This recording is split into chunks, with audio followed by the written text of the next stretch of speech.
Spectrum TV app is one of the best apps that you can download for your TV. Well, in today's tech video, I'm going to show you 3 different ways of how to install Spectrum TV app on your Roku device.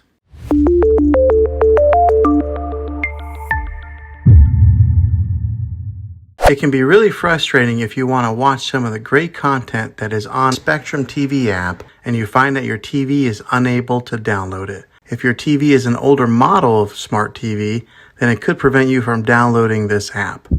So the way that I'm going to show you how to install Spectrum TV app will be able to work on any model of TV, on any year of TV. You just have to have an HDMI port on your TV to plug into. I recommend getting a Roku stick or an Amazon Fire Stick. Both of these media streaming players have the capability of download Spectrum TV app. You then use a Roku or Fire Stick as your main streaming player, which bypasses the operating system on your TV. If you want to spend a little more and get a more robust device that gives you a few more options, then take a look at the Apple TV 4K. All these devices plug into the HDMI port on your TV, no matter how old it is, no matter what model it is. I've had great luck with all these streaming players, and I'll put links in the description down below of where you can get one of them. Well, hopefully this video was helpful for you. If it was, go ahead and click a thumbs up on it. Go ahead and subscribe to my channel. I make tech videos all the time, and I would love to have you back in the next one. Take care.